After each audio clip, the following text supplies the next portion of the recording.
नमस्कार दोस्तों, मेरा नाम संदीप है। दोस्तों, आज इस वीडियो में बात करूंगा मैं एक ऐसे शख्स की, एक ऐसे इंसान की जिनका जन्म हुआ था अछूत जाति में, लेकिन उन्होंने दुखी होकर यानी कि मरने से पहले अपना धर्म बदल दिया था। जिन्होंने पूरी उम्र देश के दलित जातियों यानी कि अनुसूचित जातियों को हक दिलाने में बिता दी, लेकिन पूरे सफल ना हो सके। जी हाँ, मैं बात कर रहा हूँ मेहनत, संघर्ष और सफलता की मिसाल डॉक्टर भीमराव अंबेडकर जी की। आइए मैं इनके बारे में कुछ रोचक फैक्ट्स बताता हूँ डिटेल में।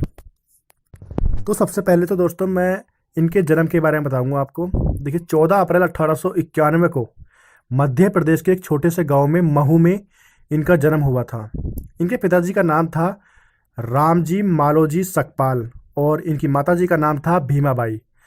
देखिए, यहाँ पर एक चौकन्ना बात है, यानी कि हैरान कर देने वाली बात है कि भाई ये जो थे अपने माता पिता की 14वीं और आखिरी संतान थी। ठीक है। इनसे पहले जो इनके भाई बहन थे, उन्होंने स्कूल की शिक्षा में कभी भी भाग नहीं लिया, यानी कि वो कभी पढ़े ही नहीं और ना ही वो कभी पास हुए। सबसे पहले इनका नाम भीमराव अम्बाडवेकर था, जो समय के साथ साथ बाबा साहेब भीमराव अंबेडकर बन गया। भीमराव अंबेडकर जी हिंदू महार जाति के थे, जिसे अछूत माना जाता था उस वक्त। अंबेडकर जी की 2 शादी हुई थी। सबसे पहली शादी तो 1906 में मात्र इनकी 21 साल में मात्र 9 साल की रामाबाई के साथ हुई थी, और दूसरी शादी हुई थी इनकी सविता कबीर जी के साथ, कविता कबीर जी के साथ। और उन्होंने मात्र 21 साल तक लगभग सभी धर्मों की पढ़ाई भी कर ली थी। आजकल के ज़माने में लोगों के पास 4 से 5 या 5 से 6 डिग्री हो जाती है और उसके बाद भी वो अपनी मंजिल तक नहीं पहुंच पाते।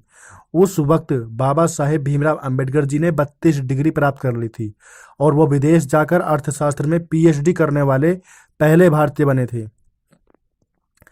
देखिए, सभी जानते हैं कि भाई अमर्त्य सेन जो थे एक बहुत बड़े अर्थशास्त्री हुए हैं, जिन्होंने 1998 में नोबेल प्राइज़ जीता था। वो बाबा साहेब को अपना पिता मानते थे। भीमराव जी ये पेशे से वकील थे और वो 2 साल तक मुंबई के सरकारी लॉ कॉलेज में प्रिंसिपल भी बने रहे।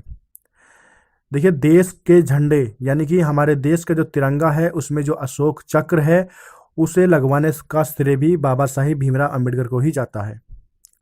आजकल आजकल फैक्ट्रियों में 8 घंटे काम होता है, ये सब भीमराव अंबेडकर की ही देन थी, क्योंकि इससे पहले जो फैक्ट्री के मालिक थे, वो कम से कम वर्करों के साथ 12 से 14 घंटे काम लिया करता था। भीमराव अंबेडकर जी संविधान निर्माण करवाने वाली या निर्माण करने वाली समिति के अध्यक्ष थे, इसलिए इनको संविधान निर्माता भी कहा जाता है। भीमराव अंबेडकर जी आज़ाद भारत के पहले कानून मंत्री भी थे। और मैं आपको बता दूं, ये जो जम्मू कश्मीर को एक विशेष दर्जा प्राप्त है, यानी कि संविधान में इसका उल्लेख मिलता है धारा 370 यानी आर्टिकल 370, जो आजकल देश में वाद विवाद का जड़ बने हुए हैं। ठीक है, वाद विवाद का जड़ बना हुआ है कि भाई इसे धारा 370 को हटाओ। उस वक्त बाबा साहेब ने इस धारा के बिल्कुल खिलाफ थे। वो नहीं चाहते थे कि भाई जम्मू कश्मीर को ये विशेष दर्जा प्राप्त हो, यानी कि धारा 370 उस पर लगे। वो ऐसा नहीं चाहते थे, वो इस धारा के खिलाफ थे। बाबा साहेब ने 50 के दशक में कहा था कि भाई बिहार और मध्य प्रदेश का विभाजन कर दो। उस समय उनकी बात तो किसी ने सुनी नहीं। फिर सन 2000 में विभाजन करना पड़ा और नए राज्य बने थे, झारखंड व छत्तीसगढ़। भीमराव अंबेडकर जी ने जिंदगी में अपनी 2 बार लोकसभा का चुनाव लड़ा, लेकिन वो दोनों बार हार गए। पता नहीं क्यों हारे, क्योंकि यहाँ कहना उचित है या अनुचित, शायद वो एक महार जाति से थे, शायद वो एक पिछड़े वर्ग से थे, शायद एक दलित थे, इसलिए हार गए। आपकी क्या राय है, हमें कमेंट में ज़रूर बताएं। जब भीमराव अंबेडकर जी को लगने लगा कि भाई हिंदू धर्म से जाति प्रथा मैं दूर नहीं कर सकता, मतलब लोगों के दिलों में जो भेदभाव है पिछड़ी जातियों के प्रति, उसे ख़त्म नहीं कर सकता, तो उन्होंने गुस्से में एक बात कही थी कि मैं हिंदू तो पैदा हुआ था, लेकिन मैं हिंदू मरूंगा नहीं। और वही हुआ। भीमराव अंबेडकर जी ने 1956 में अपना धर्म बदलकर बौद्ध धर्म अपना लिया था, जिसके कारण उनके साथ लाखों दलितों ने भी ऐसा किया था।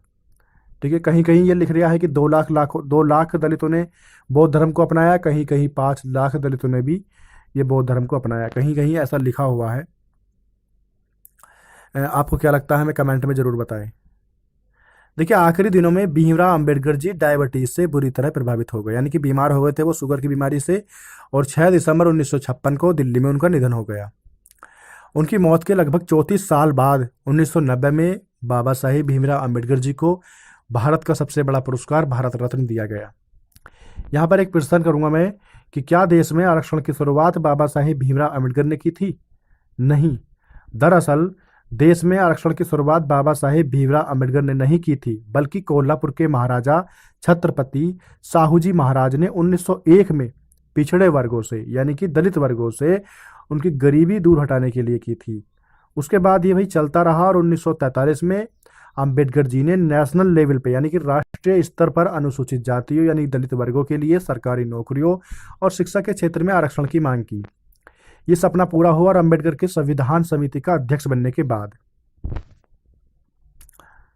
देखिए दोस्तों, अब मैं अनुसूचित जाति के कुछ आंकड़े प्रस्तुत करूंगा जो 30 अप्रैल 2013 को जारी किए गए थे। ठीक है, जिसमें सबसे पहले तो मैं जारी करना चाहता हूं उत्तर प्रदेश में। ठीक है, उत्तर प्रदेश राज्य में। तो उत्तर प्रदेश में अनुसूचित जाति यानी कि एससी की जनसंख्या इस वक्त यानी 2013 की जनगणना के अनुसार 4,13,57,608 है, जिनमें से पुरुषों की संख्या है 2,16,76,975 और तथा महिलाओं की संख्या है 1,96,80,633, जो कि प्रदेश की कुल जनसंख्या का यानी कि उत्तर प्रदेश की कुल जनसंख्या का 20.7% है, जबकि संपूर्ण देश की कुल जनसंख्या में अनुसूचित जातियों की जनसंख्या का प्रतिशत 16.6% है। हमारे देश में जनसंख्या की दृष्टि से सर्वाधिक अनुसूचित जाति वाला राज्य जो है वो उत्तर प्रदेश है, और हमारे देश में अनुसूचित जाति की सर्वाधिक प्रतिशतता वाला राज्य जो है वो पंजाब है, जिसकी प्रतिशतता 31.9% है, जबकि उत्तर प्रदेश इस दृष्टि से चौथे स्थान पर यानी 20.69% पर है। उत्तर प्रदेश में सर्वाधिक अनुसूचित जाति जनसंख्या वाले जिले क्रमशः सबसे पहला है तुम्हारा सीतापुर, उसके बाद इलाहाबाद, उसके बाद हरदोई, फिर आजमगढ़। और उत्तर प्रदेश में अगर हम बात करें सबसे कम अनुसूचित जनसंख्या वाले जिले तो वो हैं बागपत, फिर श्रावस्ती, फिर गौतम बुद्ध नगर और फिर महोबा। देखिए दोस्तों, यदि आपको हमारी ये वीडियो पसंद आई है तो हमें कमेंट करके बताएं और लाइक करें, दूसरों तक पहुंचाएं इस जानकारी को भी।